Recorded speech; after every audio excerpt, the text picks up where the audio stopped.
Hello students, welcome to my application. तो चलिए देखो स्टार्ट करते हैं यूनिवर्सिटी का मार्च अप्रैल 2023। ओके, 2023 का एस.वाई बीकॉम सेमेस्टर 4 का कॉर्पोरेट अकाउंट का पेपर सॉल्यूशन। ओके, तो देखो स्टार्ट करते हैं। सबसे पहला जो क्वेश्चन है जो कि 10 मार्क्स का है, जिसमें यहाँ पर पहला क्वेश्चन है आपको, जिसमें बोला directors have agreed to accept 67% of their claim in form of equity share and 8% in cash। मतलब देखो, जो डायरेक्टर होंगे ना, उन्होंने क्या किया कि अपनी लोन के बदले में 67% इक्विटी शेयर मांग लिया और बाकी 8% कैश मांग लिया, और बाकी का पैसा बोला कि उन्होंने वेव ऑफ कर दिया, उनको नहीं चाहिए। ओके, जो वेव ऑफ किया है ना, उसकी अमाउंट दे रखी है 25,000। ठीक है, तो आपको यहां पर देखो क्या लिखा है कि इक्विटी शेयर कितने ले रहे हैं। देखो इक्विटी शेयर वो लोग कितने ले रहे हैं, 67%।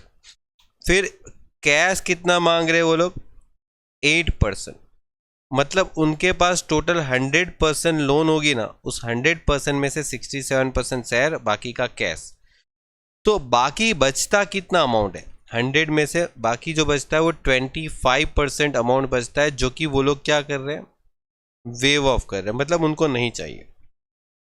तो यहां पर जो वेव ऑफ कर रहे हैं ना, उसका अमाउंट उन्होंने 25,000 दे रखा है। देखो मतलब जो 25% की अमाउंट वेव ऑफ कर रहे हैं, उसका आंसर उन्होंने 25,000 दे रखा है। ठीक है, मतलब इसका आंसर उन्होंने 25,000 दे रखा है। तो मुझे यहां पर 100% की अमाउंट चाहिए, तो क्या आंसर होना चाहिए बताओ, 1 लाख होगा। ठीक है, मतलब 1 लाख रुपए की अमाउंट थी, और 1 लाख की अमाउंट में अगर आप देखो यहां पर, अगर एक बार दोबारा भी कैलकुलेशन करते हो ना, तो 1 लाख रुपए की अमाउंट होगी आपकी, और 1 लाख का 25% करोगे तो आपको मिलेगा 25,000। ठीक है, 8% करोगे तो आपको मिलेगा 8,000, और 1 लाख का 67% करोगे तो 67,000 मिलेगा। हो गया, खत्म। अब यहां पर जनरल एंट्री करनी थी कैपिटल रिडक्शन के लिए, तो क्या एंट्री होगी। तो देखो एंट्री क्या होने वाली है, देखो सबसे पहले डायरेक्टर लोन अकाउंट क्या हो जाएगा, डेबिट। मतलब लोन जो है वो 1 लाख की थी, जो उनको अभी हम नहीं देने वाले, उसके बदले में उसको क्या दे दिया, बोला कि equity share capital. Okay, loan के बदले में इक्विटी शेयर कैपिटल दे दिया 67,000 का, और थोड़ा सा पैसा दे दिया उनको कैश, तो कितना हो गया 8,000। और जो वेव ऑफ कर रहे हैं ना, जो उनको पैसा नहीं देने वाले, वो 25,000 वो जाता है अपना कैपिटल रिडक्शन में। डन। और ये था आपका एंट्री नंबर 1, और एक ही एंट्री होने वाली, और कोई एंट्री नहीं होगी इसमें। डन। तो 2 मार्क्स का क्वेश्चन था, हो गया। आगे बढ़ते हैं। तो देखो यहाँ पर बोला गया share capital of Hira limited 8 lakhs equity share, okay, और ₹10। At present the market price of the equity share is ₹90, and company had decide to give the bonus out of the reserve fund and. ठीक है, देखो company reserve fund से bonus देने वाली है। Bonus किस में से देने वाली है, रिजर्व फंड से। और यहाँ पर constitute 3/5 of the equity share capital of the company. Okay, for this purpose every shareholder is paid on the basis of his holding a share ₹4, जो कि 2/5 ऑफ पेड अप कैपिटल होगा। मतलब देखो आपकी पेड अप कैपिटल जो होगी ना, वो अगर 10 रुपये का शेयर है, तो 10 रुपये का अगर 2/5 करते हो तो आपको मिलेगा ₹4। ठीक है, तो उन्होंने करके ही दिया as a fully settlement of the bonus amount. ठीक है, तो पहले तो बोनस की अमाउंट ढूंढनी पड़ेगी। तो देखो आपका टोटल कैपिटल कितना है, देखो ये सेम क्वेश्चन मैंने करवाया हुआ है। आप अगर देखते हो मेरे बोनस शेयर के चैप्टर में जाके, तो यहाँ पर 8 लाख के जगह पर 4 lakhs था। ये सेम क्वेश्चन करवाया हुआ है, 8 लाख के जगह सिर्फ 4 lakhs था, बस बाकी कुछ नहीं है। सेम टू सेम क्वेश्चन है, मैंने आपको करवाया भी है। ओके, तो टोटल आपके पास इक्विटी शेयर कितने थे, इक्विटी कैपिटल कितना है 8 लाख इंटू 10, ये हो जाता है 80 लाख रुपए। अब आपको टोटल बोनस का अमाउंट कितना देना है, टोटल बोनस अमाउंट। तो क्वेश्चन में लिखा ही है, देखो बोनस कितना दे रहे हैं, 3/5 इक्विटी शेयर, ओके, और वो बोनस में दे रहे हैं, बोनस शेयर। तो यहां पर 80 lakhs का क्या कर लोगे, 3/5 कर लोगे।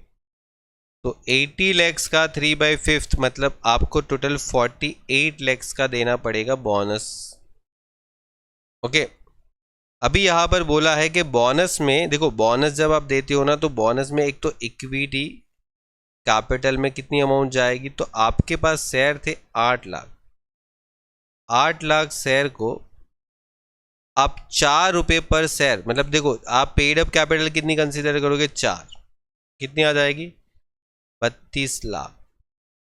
आपको टोटल 48 lakhs का बोनस देना था, तो बाकी का जो रहेगा, ठीक है, बाकी का जो रहता है वो आपका रह जाएगा यहाँ पर प्रीमियम, ओके, जो कि हम लिखेंगे सिक्योरिटीज प्रीमियम। हो गया खत्म। अब देखो यहाँ पर काम क्या करना है, तो सबसे पहले आप लिखो यहाँ पर बोनस किस में से दे रहे हो, रिजर्व फंड में से। तो reserve fund account debit to bonus to equity share capital account, या तो equity share bonus to equity share holder लिखो, ओके। कितना आ जाएगा, 48 lakhs का बोनस, हो गया, ये पहला काम। फिर दूसरा काम ये था कि आपने जो बोनस देना था, bonus to equity share holder account debit to equity share capital account, कितना आ जाएगा, 48 lakhs का बोनस है, उसमें से आप कैपिटल में कितना लेके जाओगे, 32 lakhs, और बाकी का 16 लाख क्या हो जाएगा, सिक्योरिटीज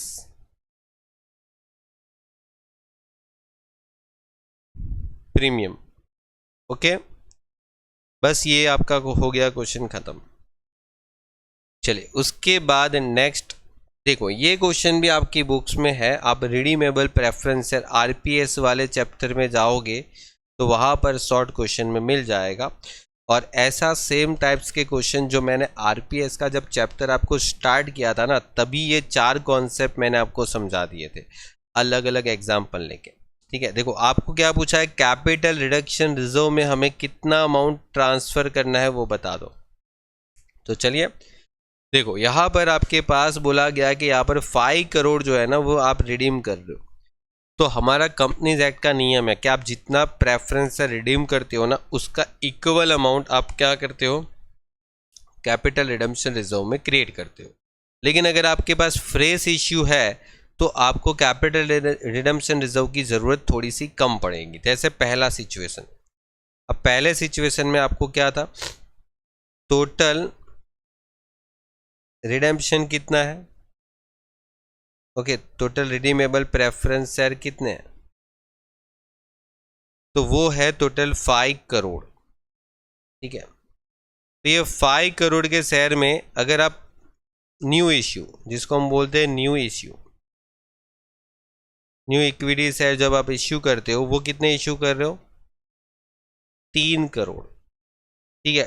तो अगर 5 करोड़ का रिडेम्पशन है और उसमें से अगर 3 करोड़ के इक्विटी शेयर इश्यू कर रहे हैं, तो बाकी बचा जो 2 करोड़ है ना, वो 2 करोड़ आपको क्या करना पड़ेगा, कैपिटल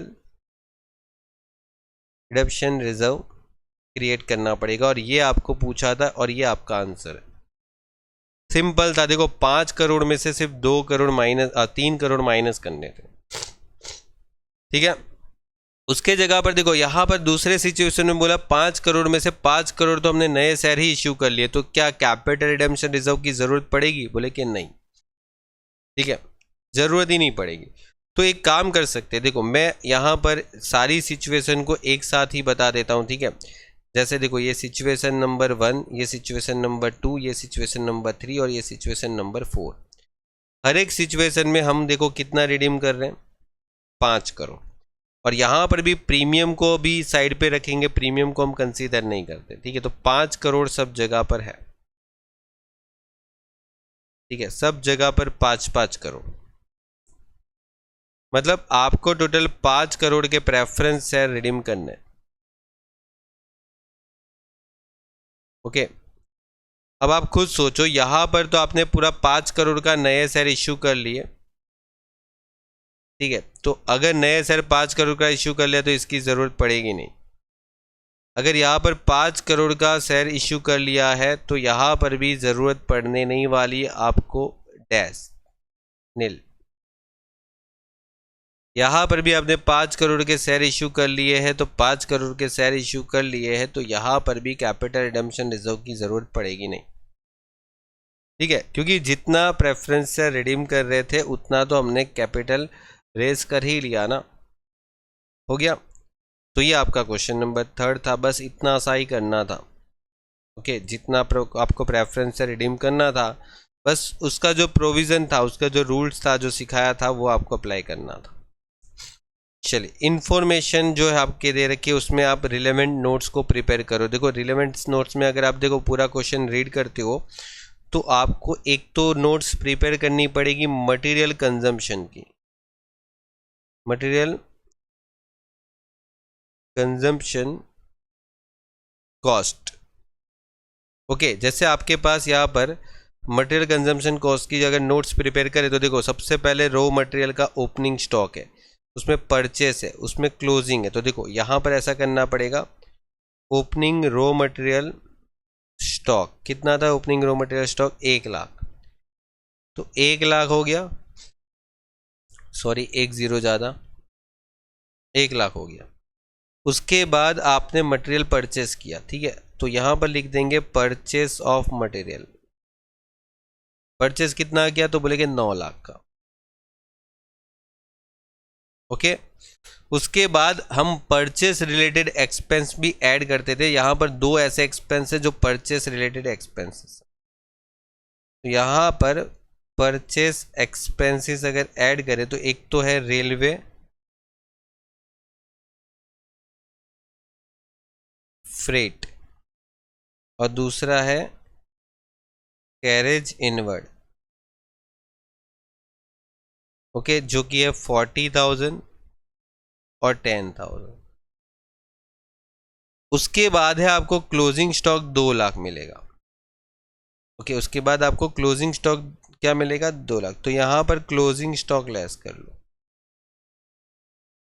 2 लाख। और उसके बाद देखो परचेस रिटर्न भी है 50,000, तो वो भी लेस कर दो, परचेस रिटर्न 50,000, ये दोनों लेस। बस इसको टोटल कर लो, ये आपका आंसर आ गया। मतलब 1 लाख प्लस 9 लाख 40,000, 10,000 मतलब 10 लाख 50,000। और एक सेकेंड, 10 लाख 50,000 में से अगर आप 2 लाख और 50,000 मतलब 10 लाख 50,000 में 250 माइनस कर दो तो ये आ जाएगा 8 लैक्स। और बाद में आपको यहाँ पर चेंज इन स्टॉक का एक बनाना पड़ेगा, क्योंकि फिनिश गुड्स के लिए आपको चेंज इन स्टॉक का बनाना पड़ेगा, चेंज इन स्टॉक। तो चेंज इन स्टॉक के लिए आपके पास ओपनिंग में से क्लोजिंग माइनस करके दिखाते हैं, और ये फिनिश गुड्स का है इसीलिए हम उसको चेंज इन स्टॉक मतलब कि अलग से दिखा देंगे इसको। Opening stock minus closing stock, ठीक है। ओपनिंग स्टॉक कितना है आपके पास, 1,75,000 और क्लोजिंग स्टॉक कितना है 4 लैक्स। ये लेस करो 175 और ये 4 lakhs, मतलब कि 2,25,000 आंसर आ गया और ये माइनस में आएगा। ठीक है, खत्म, ये कंप्लीट हो गया। ओके, क्वेश्चन में जो शॉर्ट क्वेश्चन थे वो सारे आपके यहाँ पर फिनिश हो गए। ओके, चलिए तो फिर मिलते हैं नेक्स्ट लेक्चर में लॉन्ग क्वेश्चन के साथ। Good bye and take care.